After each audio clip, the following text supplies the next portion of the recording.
Let's start with Alabama LSU. This is interesting. In the NFL, there's kind of a sense. You're hurt, play. Right. In college, you're hurt, going to be a number one pick. I don't know. There is a little thing here. Do you think Nick's a little uncomfortable with it? Bama's a little uncomfortable knowing you're not right. I think they're probably a little uncomfortable with thinking to themselves, can they beat this team, right? And if they can't, or if he wasn't to play, could they still absorb a loss and get in the playoff? I think that would be the concern. Could they?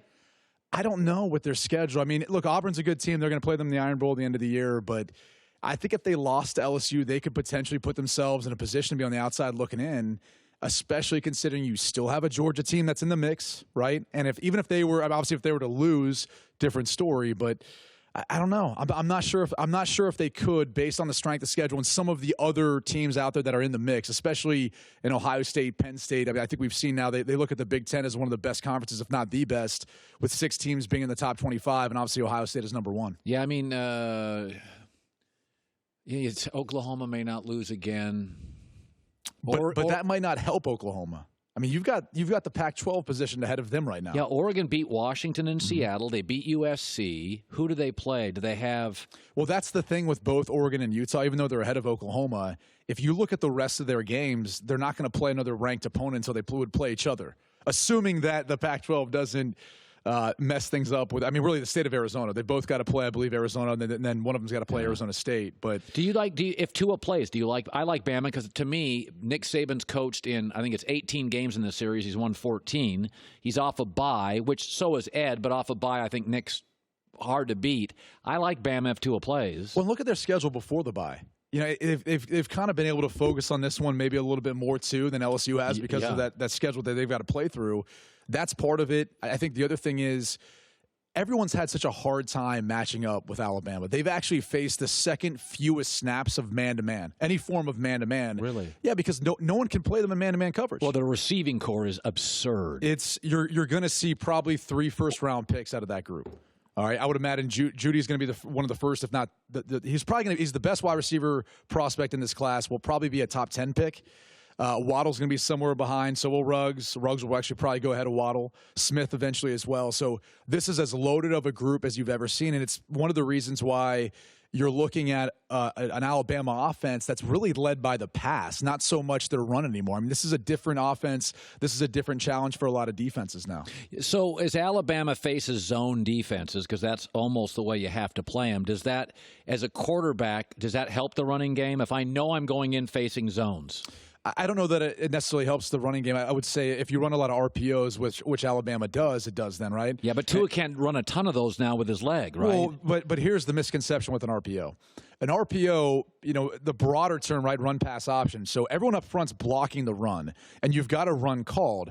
But then it doesn't necessarily mean the quarterback has to be a part of that rushing attack if he decides to keep it. Right. It just means you have to have other passing routes involved, too, to give you the pass option as part of that. So when you're watching a lot of the tape, if they're playing against a lot of zone coverage, if those backers, those safeties, in the front 7, if those guys get nosy and come up, you're going to have big-time voids. Whereas versus man-to-man coverage, a little bit more tricky, right? That route might get impacted because of the press man-to-man, or there's going to be a guy trailing him where you're not going to have as big of a window to throw. And that's the difference between man and zone. But again, if you want to play man-to-man coverage, they can just run a good old-fashioned go route, beat you downfield all day long because they're that talented on the outside. Who's the best team, though, you've seen this year? Ohio State. Okay. I mean, I wouldn't even second-guess that. I mean, people were second-guessing what their strength of schedule has been compared to LSU, and it's fair to a certain degree, but I also think Ohio State's been the more complete team all year long. I mean, when looking at all 3 phases, the way they've played, I would say that team, and I saw them in training camp, and I remember walking away from that training camp call and saying, that team looks different. And it's not just the fact that they've got big-time caliber guys like a Chase Young, for example, and I'm sure we're going to talk about him in a minute. Justin Fields is a remark, but they've, but they've got depth.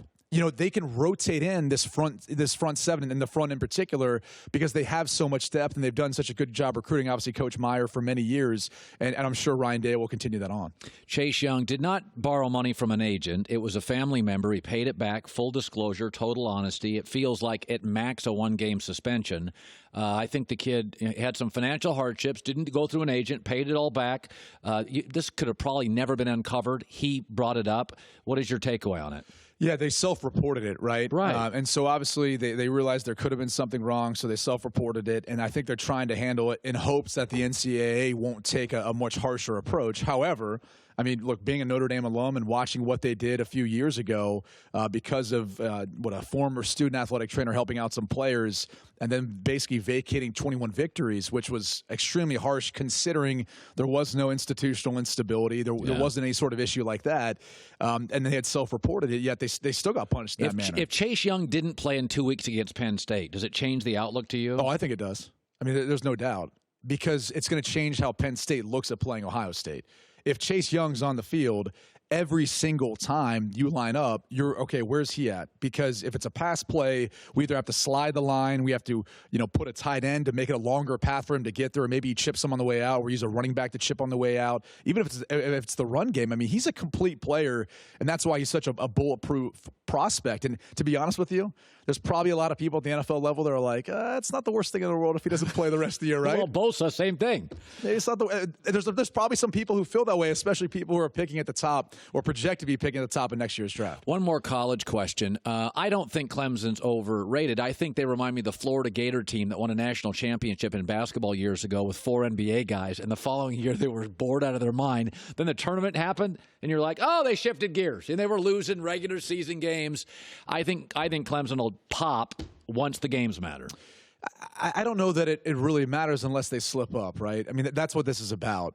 We know how good Clemson can be, but each year is different. Every year is a new year. And I think this group just got off to a much slower start. I don't think their offensive line was playing as well as people had noticed. And their defensive line had a ton of people to replace. Sure, but they've actually done a pretty good job replacing them, and their defense has played well this year. That hasn't been the issue with this team. In my opinion, it has been more the offensive line play. It was the lack of a consistent rushing attack. It was obviously some poor throws and decisions by Trevor Lawrence, which, again, he's young. Yeah. I mean, we're going to see it from time to time. True sophomore. I was in that position. It's a tough position to be in, and you're still going to have your inconsistencies, but they'll be just fine. But I think if they lose, now they're in jeopardy. And again, with where the College Football Playoff Committee put them at 5 instead of 4, it goes to show you they're giving teams credit for the non-conference schedule that they played and what they've done so far. By the way, the all-time Notre Dame passing yard and passing touchdown leader, Brady Quinn, he's great on our show. Big noon kickoff on Fox. 2 weeks from now, it's Ohio State, Penn State, which visually is one of the last few. I remember, was it last year, Gus and Joel, or the year before? It was the best football game I think college or pro I watched on TV. Stadium was absurd. Right. It always is. I mean, that was one of the things that it was fun taking, Matt and Reggie out there. And Matt had been before, but it was Reggie's first time because when we went there for Ohio State, Wisconsin, it was raining outside and we got there early and, we'd been to some other places. I'm not going to say where specifically, but people were already out tailgating at 7 a.m. I was like, look, man, it's Ohio, but football's a little different here. It's a little more part of the culture here. So when you get up there, you're going to see there's going to be 100,000 deep sitting in the stands, even with ponchos on, rain or shine, they show up. Let's talk about Ohio. You were drafted by the Browns. The Freddie Kitchens situation. I'm not a huge fan of humiliating coaches or players. Mid-season firings is almost an impeachment for a coach. Could you make an argument it maybe is okay? Well, I'd say if behind closed doors, there's some things going on that just aren't acceptable in a work environment or within any team. It doesn't appear that way from the outside, but again, I'm not in that locker room, so I don't know what sort of discussions are happening or what's going on at practice or in some of those meetings. So if they did fire him during the season, that's usually why you end up seeing that. It's just chaos behind the scenes. It's chaos behind the scenes. They're having a hard time controlling the personalities, and I don't think that's the case with this team. I mean, we haven't heard that much from Odell. That was the biggest concern. Actually, Odell, despite the watch and visor, verbally, he's just played. Yeah, he's just gone out and played. And look, he struggled, but so has everyone else. This offense has really struggled. Baker struggled. And it all comes down to the same thing we talk about, the battle in the trenches. I mean, that's what it comes down to. Their offensive line has not played well. They haven't helped him out. He hasn't been as good either. I'm not going to let him off the hook for that. But, that's the challenge, too, is he's a young player in this league trying to grow, and people have got a lot of tape and a lot of things they saw from him last year where now they're trying to exploit some of those weaknesses. But I think the only other reason why you would want to make a change is if you're Jimmy Haslam and Dee Haslam. And even though they've got a terrible track record of, getting rid of coaches and just kind of turning over very fast, if you feel like you've made a mistake, I think in this league now, one of the things that separates Bill Belichick from everyone else is when he decides he's made a mistake, he moves on. Like he doesn't hang on to a player. He doesn't keep them that much longer. He moves on. He moves in a different direction. And there's something to be said for that. So if Jimmy and D Haslam feel like he's not the right guy for the job, they made a mistake, I think it would make some sense. The problem is because of their track record, now you look at the next candidate and you say, who wants that job? Yeah, then? exactly. Right? Like who goes in there think there's any sort of stability? Otherwise, paying them a ton of money, and so they've got some financial security. That's really all you could offer them at that point. Well, and maybe a talented roster to work with. Patrick Mahomes just announced will start against Tennessee. He's not 100%. Go back to your career. How often were you 100%? Well, I had a foot injury. I had a Liz Frank injury, which is something that kind of Cam Newton's dealing with. Yeah, it's awful. And I didn't have surgery on it.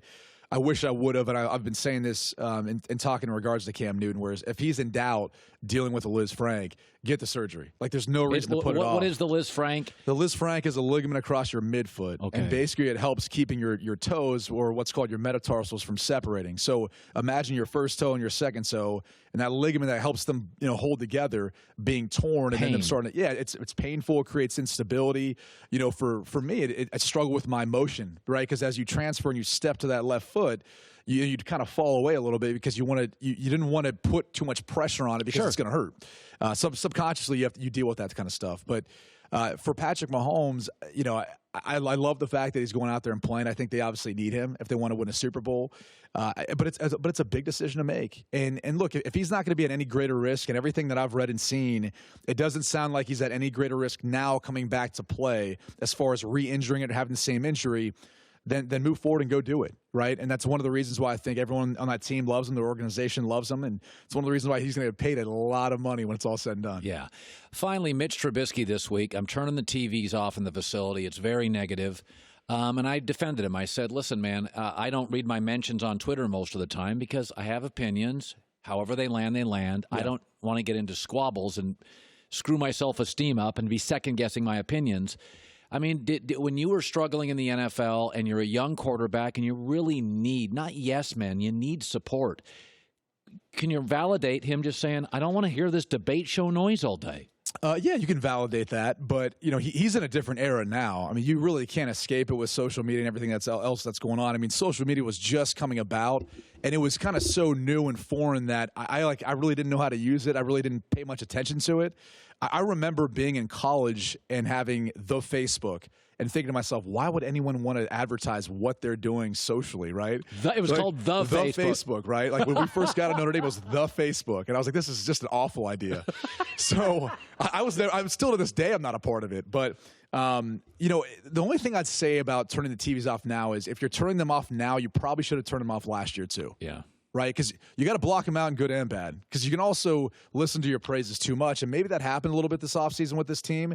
And now they haven't been really able to figure out how to win this year. Or I should say at times, too, how to not lose games. Because there's two different ways of playing that. And I think there's a lot of teams in the NFL who figure out how to win, but then they also don't figure out how to lose games at times, too. And that's why, again, the New England Patriots always are the standard because they know how to win and they know not how to lose, too. It's great having you. You're a terrific broadcaster, Brady Quinn. Big noon kickoff tomorrow, Fox, 11 a.m. Urban, Reggie, Matt, Brady, and Rob Stone.